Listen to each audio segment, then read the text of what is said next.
Il est 15 heures, mesdames et messieurs, bonjour, et nous sommes le lundi 15 juillet 2024. Bienvenue dans cette édition de votre journal de la mi-journée, les titres de ce 15 heures.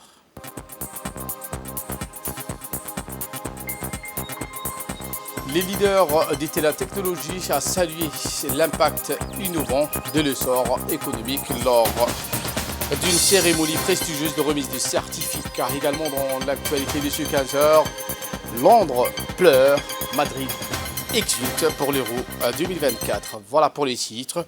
Merci si vous nous rejoignez sur Télé Djibouti. Je vous le disais en titre, le Centre de leadership et de l'entrepreneuriat a abrité une cérémonie prestigieuse de remise de certificats pour les participants du programme Frontier Tech Leaders, organisé par le ministère de l'économie et des finances, en collaboration avec le ministère délégué chargé de l'économie numérique et de l'innovation. Cette cérémonie a été financée par le programme des Nations Unies pour le développement, le PNUD.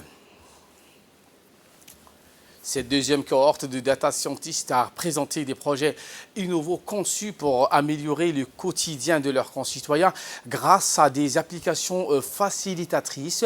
Ces projets, fruits d'un travail acharné et d'une expertise grandissante en sciences des données, ont suscité un grand intérêt et une admiration unanime. Cette cérémonie présidée par le ministre de l'économie et des finances chargé de l'industrie, Ilyas Moussa Dawali, en présence de Mme Mariam Hamadou Ali, ministre déléguée chargée de l'économie numérique et de l'innovation, ainsi que Mme Enou, représentante du PNUD à Djibouti. En effet, le numérique représente aujourd'hui une force motrice incontournable pour le développement économique et social. En tant que levier d'innovation, il permet de créer des nouvelles opportunités d'emploi, d'améliorer l'efficacité des services publics et stimuler la croissance des entreprises. Voici donc l'interview d'une lauréate lors de cet événement. Passionné par les machine learning pour sa capacité à améliorer les performances des entreprises, des services et des organisations. Bien sûr, le parcours n'a pas été sans défi, mais chaque obstacle surmonté a renforcé notre résilience et notre passion pour ces domaines. Ces parcours nous a dotés des techniques et des outils pour lancer des startups, devenir des leaders et exceller dans nos carrières. Avec les connaissances et les compétences acquises, je me sens prête à entreprendre de nouveaux projets ambitieux et à collaborer avec les organisations locales et internationales pour développer des solutions innovantes. Eh bien, la ministre de l'économie numérique, Mme Mariam Hamadou, a précisé que cette initiative témoigne de l'engagement ferme du gouvernement et de ses partenaires internationaux à favoriser l'émergence d'une nouvelle génération de leaders technologiques. Voici les propos de la ministre. Dans un monde de plus en plus numérique et interconnecté, il est impératif que nous investissions dans le développement des compétences numériques à tous les niveaux de la société. C'est la clé pour garantir que personne ne soit laissé pour compte dans cette ère de transformation numérique. Je me réjouis d'observer un engouement certain de notre jeunesse pour le digital skills, la programmation algorithmique, les mathématiques et l'usage de l'intelligence artificielle sont de plus en plus des outils incontournables du quotidien et devront être maîtrisés par les jeunes générations afin de prendre part pleinement au marché de l'économie numérique. En ce sens, ce programme symbolise non seulement un engagement envers l'avenir, mais aussi notre détermination à préparer notre population aux défis du XXIe siècle. Mon département a depuis 2 ans déployé une stratégie de renforcement des compétences numériques dans les différentes couches de la population. Cette stratégie a pour objectif d'impulser une dynamique en faveur de la transformation numérique de l'administration. Dans cette optique, plusieurs programmes de formation à travers SADA Djibouti, en collaboration avec Smart Africa, ont permis de cibler plus de 500 agents de l'État, jeunes et des salariés du secteur privé. La formation des jeunes reste une priorité de notre feuille de route avec la DCO, la Digital Cooperation Organization. Nous avons déployé un nouveau programme de Digital Skills qui cible les entrepreneurs, les freelancers dans le domaine à fort potentiel dans le machine learning, l'intelligence artificielle et le marketing digital. Plus de 300 candidats ont été retenus pour suivre dans les prochains mois des formations certifiées. Nous avons également sélectionné une cinquantaine d'agents de l'État pour un programme dans les spécialités du cloud en collaboration avec l'Université d'Oracle.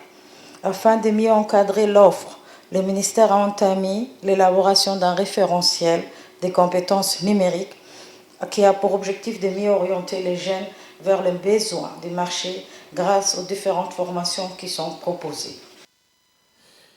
Et pour sa part, le ministre de l'économie et des finances chargé de l'industrie, M.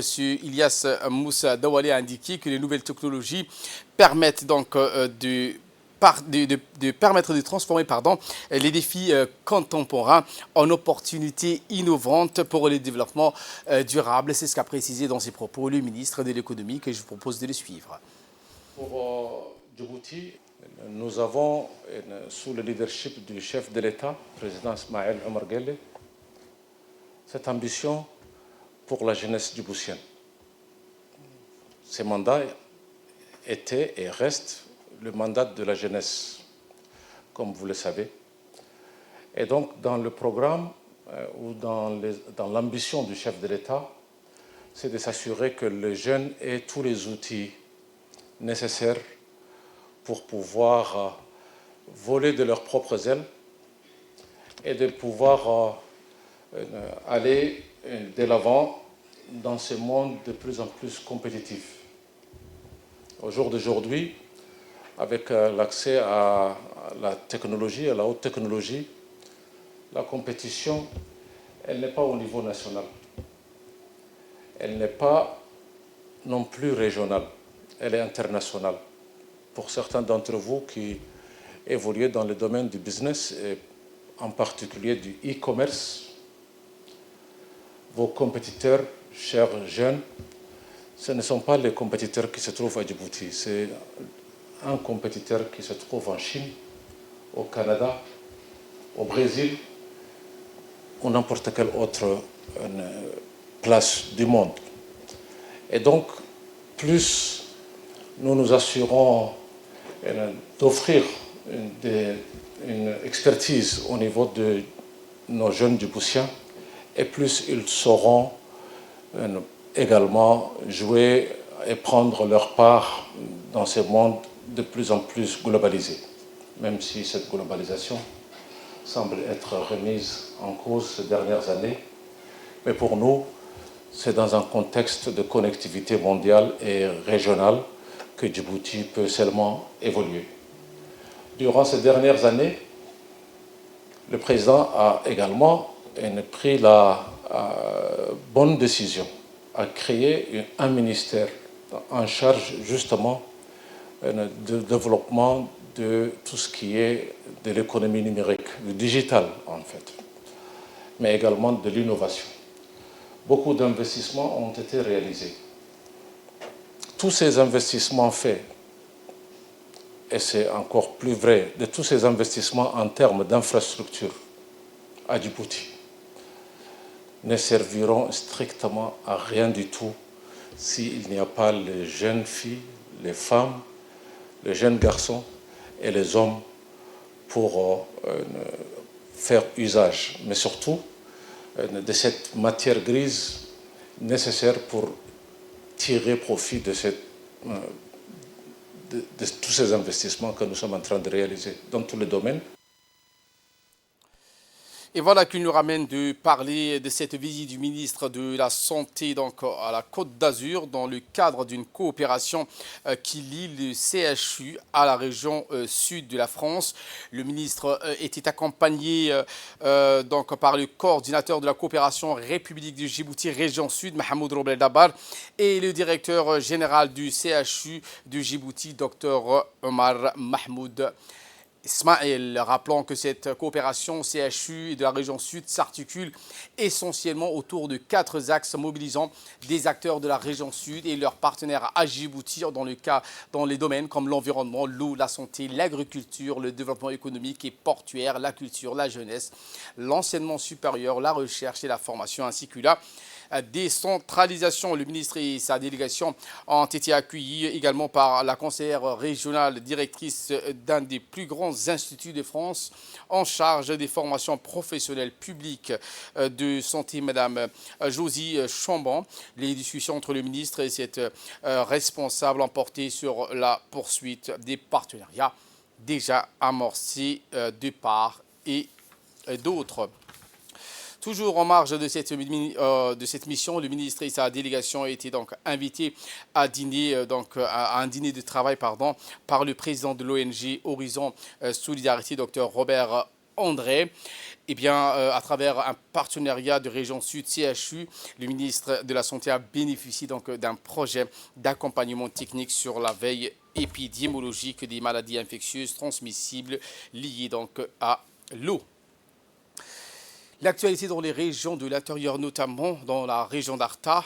La région d'Arta, donc un joyau enchâssé dans les cieux d'azur, lieu de refuge et de splendeur, récemment éveillé par les rêves de grandeur. Arta, la benjamine des terres djiboutiennes, resplendit-elle, une étoile naissante attirant à elle les regards et les cœurs. Donc c'est le dossier de la rédaction.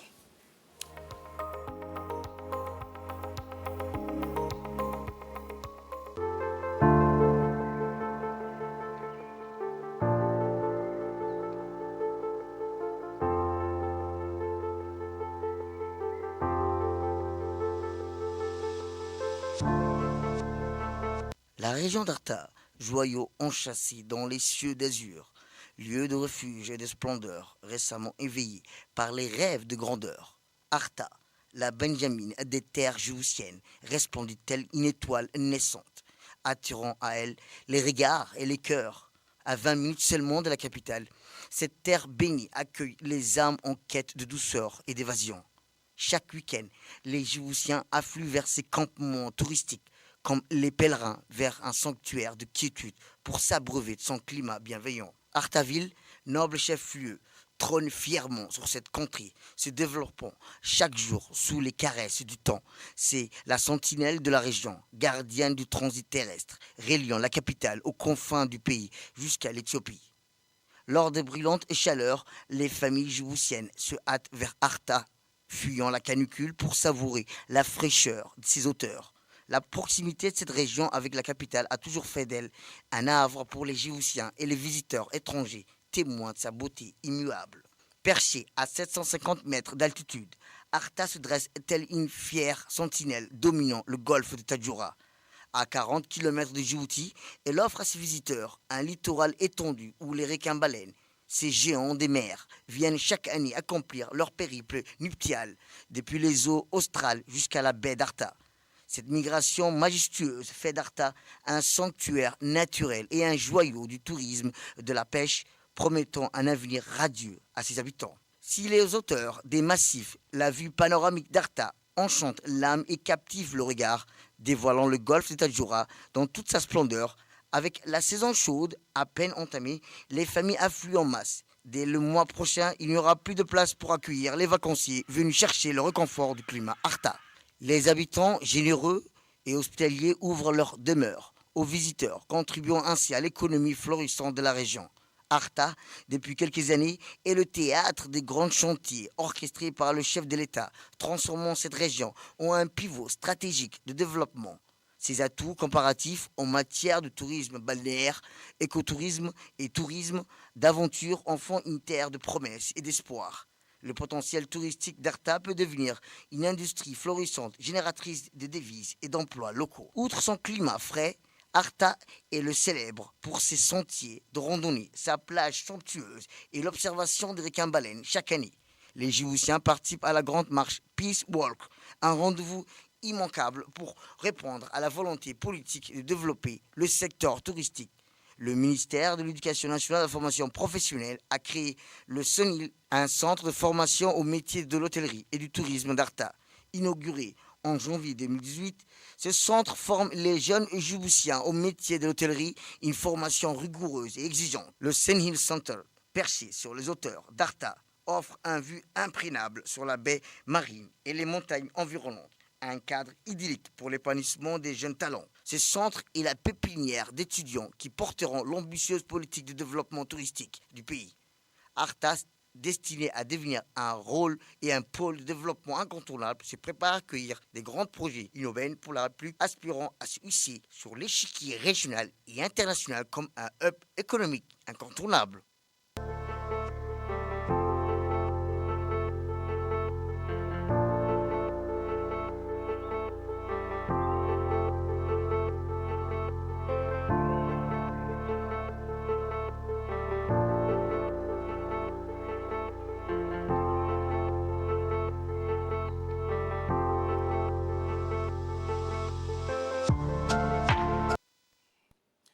Hier, donc, la ville de Tadjoura a marqué une avancée significative dans la lutte contre les violences basées sur le genre avec l'inauguration de l'antenne régionale de l'Union nationale des femmes djiboutiennes, l'UNFD, pour la prise en charge avec le partenariat de l'US7. Cet événement s'inscrit dans une initiative plus vaste visant donc à décentraliser les services de soutien dans les 5 régions de l'intérieur du pays, témoignant de l'engagement fort envers la protection et le soutien des victimes des mutilations génitales féminines et d'autres soucis. En premier lieu, la délégation a été reçue par le préfet de la région. Les femmes de la région de Tadjoura, longtemps obligées de se rendre à la capitale pour recevoir de l'aide, bénéficieront donc désormais des services de soutien psychologique, médical, juridique et social à proximité. La réopérationnalisation des antennes régionales vise à pallier le manque de mécanismes locaux de prise en charge, facilitant ainsi l'accès à l'aide nécessaire et améliorant la fiabilité des diagnostics, notamment pour les violences sexuelles. La cérémonie d'ouverture de l'antenne régionale de Tadjoura a réuni de nombreuses personnalités, dont la secrétaire générale du ministère de la Femme et de la Famille, Mme Anissa Hassan Bahdoun, de la secrétaire générale de l'UNFD et M. Dahir Medane, chef du projet USAID. Leur présence a souligné l'importance de cette initiative pour le gouvernement et ses partenaires dans la lutte contre les violences basées sur le genre.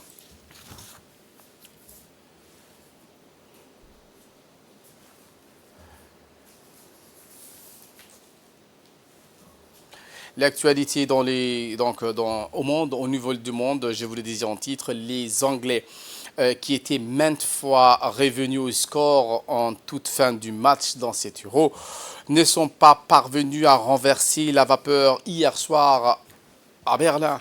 En finale contre l'Espagne, le but de Cole Palmer à la 73e minute avait pourtant remis les pendules à l'heure et annoncé la fin de la malédiction des Three Lions qui n'ont pas remporté qu'un seul trophée, la Coupe du Monde en 66, mais c'était sans compter sur une équipe de la Jora dominatrice de Oarzabal à faire la victoire à son équipe de buts à 1 dans les derniers instants du match, provoquant une énorme désillusion chez les fans. Le cœur brisé, nous devons être honnêtes aussi, a indiqué un jeune Anglais. Ils ont beaucoup mieux joué que nous sommes tombés dans leur piège, c'est sûr. Quand nous avons marqué, nous avons eu l'impression que quelque chose allait changer.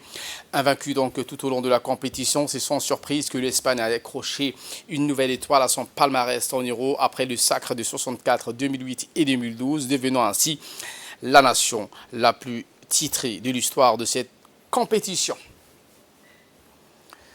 Voilà pour l'essentiel de ce 15h. Merci à vous de nous avoir suivis et très bonne suite des programmes sur Télé Djibouti.